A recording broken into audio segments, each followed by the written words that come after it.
قرآن اگر مخلوق نہیں تو پھر کیا ہے؟ کیا آپ جانتے ہیں کہ خلق قرآن کا فتنہ کیا ہے؟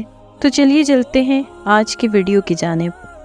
امام صاحب کی زندگی کا سب سے بڑا امتحان خلق قرآن کا فتنہ تھا۔ یہ فتنہ برپا کرنے والا شخص قاضی احمد بن ابو داؤد تھا۔ معتزلی عقیدے کا مالک تھا، خلیفہ مامون کے بہت قریب تھا۔ اس نے خلیفہ مامون کو پٹی پڑھائی کہ قرآن مخلوق ہے، اس عقیدے کی اشاعت کی جانی چاہیے، اور دراصل یہ یہودیوں کا عقیدہ تھا، اسلام سے اس کا دور کبھی تعلق نہیں تھا۔ اس شخص نے قرآن کے مخلوق ہونے کا عقیدہ بشر مطلسی سے لیا تھا۔ بشر مطلسی نے جہم بن صفوان سے، جہم بن صفوان نے جعد بن درہم سے، جعد بن درہم نے ربان بن سمان سے، ربان بن سمان نے لبید بن عاصم یہودی کے بھانجے طالوت سے سیکھا تھا۔ یہ لبید بن عاصم وہی یہودی ہے جس نے حضرت صلی اللہ علیہ وآلہ وسلم پر جادو کرایا تھا۔ یہ تورات کے مخلوق ہونے کا عقیدہ رکھتا تھا۔ طالوت بددین اور زندیق تھا۔ سب سے پہلے اس نے اس موضوع پر کتاب لکھی تھی۔ قاضی احمد کی بات مان کر خلیفہ نے سن 2018 ہجری میں پورے عالم اسلام میں سرکاری حکم جاری کر دیا کہ ہر مقام کا امیر اور حاکم اپنے ہاں کے علماء سے اس کا اقرار لے، کوئی انکار کرے تو اسے گرفتار کر کے خلیفہ کے دربار میں بھیج دے۔ بغداد کے پولیس آفیسر اسحاق بن ابراہیم کو یہ حکم پہنچا۔ اس نے وہاں کے علماء کو بلا لیا، ان میں امام احمد بن حنبل بھی تھے۔ ان کے سامنے مامون کا حکم سنایا گیا اور کہا گیا سب لوگ اقرار کریں کہ قرآن اللہ کی مخلوق ہے۔ امام احمد بن حنبل رحمۃ اللہ نے فوراً کہا قرآن اللہ کا کلام ہے۔ آپ کے ساتھ 3 اور محدثین نے بھی قرآن کو مخلوق ماننے سے انکار کیا۔ اسحاق بن ابراہیم نے انہیں قید میں ڈال دیا۔ دوسرے دن اس نے چاروں کو جیل سے نکلوایا اور کہا اقرار کر لو کہ قرآن اللہ کی مخلوق ہے۔ ان میں سے ایک نے اقرار کر لیا۔ امام صاحب اور ان کے باقی 2 ساتھیوں کو پھر جیل میں ڈال دیا گیا۔ تیسرے دن اس نے تینوں کو بلا کر پھر اقرار کروانا چاہا۔ آج بھی ان میں سے ایک نے اقرار کر لیا۔ اب امام صاحب کے ساتھ صرف ایک ساتھی رہ گئے۔ ساتھی کا نام محمد بن نوح تھا۔ ان دونوں کو حالت قید ہی میں ترسوس روانہ کر دیا گیا۔ محمد بن نوح ترسوس کے راستے میں انتقال کر گئے۔ امام احمد بن حنبل نے ان کی تہجیز و تکفین کی۔ ایسے حالات میں ایک دن مامون کا ایک درباری روتا ہوا آپ کے پاس آیا اور بولا ابو عبداللہ معاملہ بہت سخت ہے۔ مامون نے تلوار نیام سے نکال لی ہے اور قسم کھا کر کہہ رہا ہے اگر احمد نے خلق قرآن کا اقرار نہ کیا تو میں اس تلوار سے اس کی گردن اڑا دوں گا۔ یہ سن کر امام احمد بن حنبل نے اپنا گھٹنا زمین پر ٹیک دیا اور آسمان کی طرف دیکھا اور پھر بولے اے اللہ، اس فاجر کو تیرے حلم نے اتنا مغرور کر دیا ہے کہ اب وہ تیرے دوستوں پر بھی ہاتھ اٹھانے سے باز نہیں آ رہا۔ اے اللہ، اگر قرآن تیرا کلام ہے اور مخلوق نہیں ہے تو مجھے اس پر ثابت قدم رکھ، اور میں اس کے لیے ساری مشقتیں برداشت کرنے کے لیے تیار ہوں۔ یہ دعا ابھی ختم ہوئی ہی تھی کہ رات کے آخری حصے میں مامون کی موت کی خبر آ گئی۔ حضرت امام احمد بن حنبل فرماتے ہیں مجھے یہ خبر سن کر بہت خوشی ہوئی، لیکن پھر مجھے معلوم ہوا کہ معتصم کو خلیفہ بنایا گیا ہے اور محمد بن ابی داؤد اس کا وزیر مقرر ہوا ہے، تو صورتحال اور زیادہ خوفناک محسوس ہونے لگی۔ خلیفہ مامون کے بعد معتصم خلیفہ بنا تھا۔ مامون نے اس بارے میں اسے تاکید کی تھی کہ علماء سے یہ مسئلہ منوایا جائے۔ اس نے خلیفہ بنتے ہی حکم دیا کہ ان علماء کو پیش کیا جائے۔ امام صاحب اور ان کے ساتھیوں کو جیل خانے میں ڈال دیا گیا۔ اس حالت میں بھی ان کی بیڑیاں نہ کھولی گئیں۔ امام صاحب بیڑیوں میں رہ کر قیدیوں کی امامت کراتے رہے۔ امام صاحب کو جیل سے نکال کر بھرے دربار میں پیش کیا جاتا۔ معتصم قرآن کے مخلوق ہونے کے بارے میں بحث کرتا۔ جب آپ نہ مانتے تو جیل میں بھجوا دیتا۔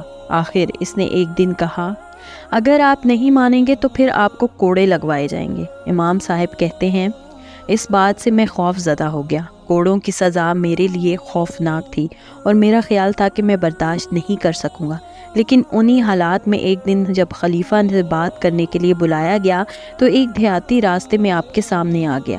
اس کا نام جابر بن عامر تھا۔ اس نے امام احمد کو سلام کیا اور کہا امام صاحب، آپ کی ذات اس وقت مسلمانوں کے لیے بہت اہم ہے۔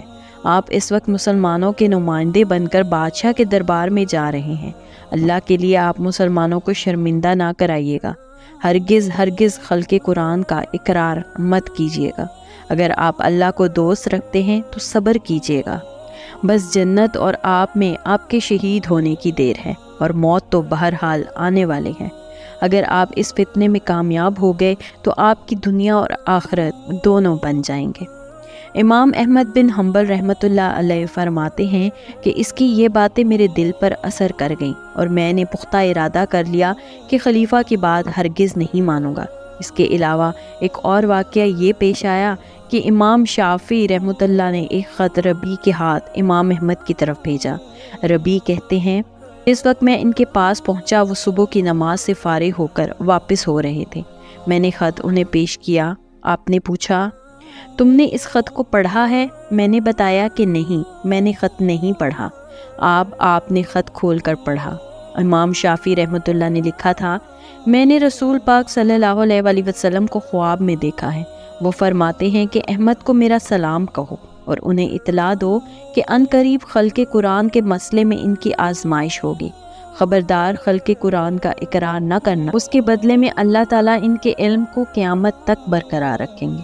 خط پڑھ کر امام احمد رونے لگے، پھر اپنا کرتا اتار کر مجھے دیا۔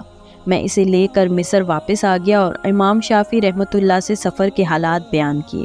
اس کے کرتے کا بھی ذکر کیا۔ امام شافعی رحمۃ اللہ نے سن کر فرمایا، میں وہ کرتا تو تم سے نہیں مانگتا، ہاں اتنا کر دو کہ اسے پانی میں تر کر کے وہ پانی مجھے دے دو تاکہ میں اس سے برکت حاصل کر لوں۔ ان واقعات سے آپ کو بہت حوصلہ ملا۔ آپ کو 18 ماہ تک قید میں رکھا گیا، پاؤں میں بیڑیاں ڈال دی گئیں، اسی حالت میں آپ قیدیوں کی امامت کرتے رہے۔ آخر 18 ماہ بعد، بعض روایات کے مطابق 30 ماہ بعد آپ کو قید خانے سے نکال کر معتصم کے سامنے لایا گیا۔ بھاری بیڑیوں کی وجہ آپ کے لیے چلنا حد درجے دشوار ہو رہا تھا۔ امام صاحب فرماتے ہیں، اس وقت حالت یہ تھی کہ بیڑیوں کو ازار بند سے باندھا اور ہاتھوں سے اٹھا کر کچھ دور تک چلا، پھر سواری لائی گئی۔ کوئی سواری پر بیٹھنے میں مدد دینے کو تیار نہیں تھا۔ خود ہی ہزار دقت کے سوا ہوا، اس طرح دارالخلافہ لایا گیا۔ یہاں ایک کمرے میں بند کر دیا گیا۔ کمرے میں چراغ تک نہیں تھا۔ وضو کی ضرورت پیش آئی تو اندھیرے میں ٹٹولنے لگا۔ ایک کونے میں پانی کا برتن مل گیا، اس سے وضو کیا۔ نماز کے لیے اس طرح کھڑا ہوا کہ قبلے کی سمت معلوم نہیں تھی۔ پھر دن نکلنے پر مجھے معتصم کے سامنے پیش کیا گیا۔ ابن ابی داؤد بھی موجود تھا۔ مجھے دیکھتے ہی بولا، امیر المؤمنین، میرا تو خیال تھا کہ یہ کوئی جوان آدمی ہوگا، یہ تو ڈھیر عمر معلوم ہوتا ہے۔ پھر میں معتصم کے قریب چلا گیا۔ اس نے اور نزدیک ہونے کے لیے کہا، میں اور نزدیک ہو گیا اور سلام کیا۔ اس کے بعد میں نے کہا، امیر المؤمنین، اللہ کے رسول پاک صلی اللہ علیہ وآلہ وسلم نے کس چیز کی طرف دعوت دی تھی؟ معتصم نے کہا، لا الہ الا کی طرف۔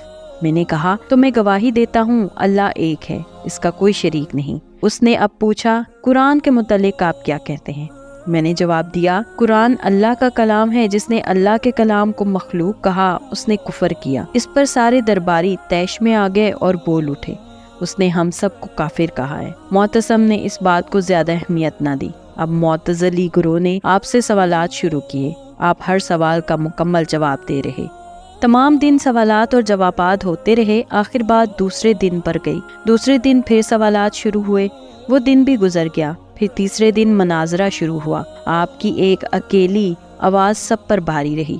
ادھر معتصم ان سے بار بار یہ کہہ رہا تھا، احمد، تم میرے مسلک کی تائید کرو، میں تمہیں اپنا خاص مقرب بنا لوں گا، پھر تم ان لوگوں میں سے ہو جاؤ گے جن کو میرے اس قیمتی فرش پر چلنے کا فخر حاصل۔ کے جواب میں آپ یہی فرماتے، نہیں، میں اللہ کی کتاب اور سنت رسول سے اس کی دلیل چاہتا ہوں۔ ادھر معتزلیوں نے دیکھا امام ان کے سوالات کی زد میں بالکل نہیں آ رہے، تو معتصم سے کہنے لگے، امیر المؤمنین، یہ شخص کافر ہے، گمراہ ہے، اسے ضرور سزا ملنی چاہیے۔ اگر اسے چھوڑ دیا گیا تو یہ بات خلافت کے خلاف ہوگی، پھر آپ کی کیا عزت رہ جائے گی۔ معتصم کا اپنا ذہن معتزلی تھا۔ اپنے درباریوں کی باتیں سن کر اس نے سخت لہجے میں کہا، اللہ تیرا برا کرے، میں نے تو تجھے اپنی طرف لانے کی پوری کوشش کی، لیکن تو بہت ضدی اور ناسمجھ نکلا۔ پھر اس نے حکم دیا، اسے کوڑے لگائے جائیں۔ تب میں دونوں ہاتھ باندھ دیے، کوڑے مارنے والے نزدیک آئے تو میں نے معتصم سے کہا، امیر المؤمنین، اللہ اللہ، یہ میں کیا دیکھ رہا ہوں؟ اللہ کے رسول پاک صلی اللہ علیہ وآلہ وسلم کے واضح ارشادات کے ہوتے ہوئے میرا خون حلال کیا جا رہا ہے۔ کیا میں مسلمان نہیں ہوں؟ قیامت کے دن آپ میرے اس خون کا حساب کیسے دیں گے؟ میری یہ بات سن کر معتصم بہت متاثر ہوا اور قریب تھا کہ مجھے چھوڑ دینے کا حکم دے دیتا، لیکن شریر لوگوں کی جماعت نے بھی یہ بات بھانپ لی اور وہ پکار اٹھے، امیر المؤمنین، یہ شخص بدترین گمراہ ہے، سزا ضرور ملنی چاہیے۔ آخر کوڑے مارنے والوں نے کوڑے مارنا شروع کیے۔ جب پہلا کوڑا پڑا میں نے کہا بسم اللہ، دوسرا کوڑا مارا گیا تو میں نے کہا لا حول ولا قوت، تیسرا کوڑا مارا گیا تو میں نے کہا القرآن الکلام اللہ۔ ادھر کوڑے مارنے والے کہتے تھے اللہ تمہارا برا کرے، اپنی نافرمانی کا بدلہ چکھو۔ مجھے یہاں تک کوڑے مارے گئے کہ میں بے ہوش ہو گیا، کوڑے روک دیے گئے، ہوش آیا تو معتصم نے پھر پوچھا، میں نے کوئی جواب نہ دیا تو کوڑے پھر برسنے لگے۔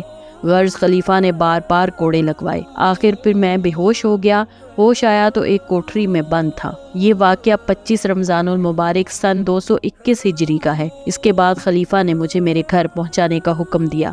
کہا جاتا ہے کہ آپ کو 80 کے قریب کوڑے لگائے گئے، آپ کو گھر کی طرف لے جایا گیا تو راستے میں آپ اسحاق بن ابراہیم کے ہاں بھی ٹھہرے۔ آپ روزے سے تھے، کھانے کے لیے ستور وغیرہ لایا گیا تو آپ نے انکار کر دیا۔ اسی تکلیف کی حالت میں روزہ پورا کیا، ظہر کی نماز بھی جماعت سے پڑھی۔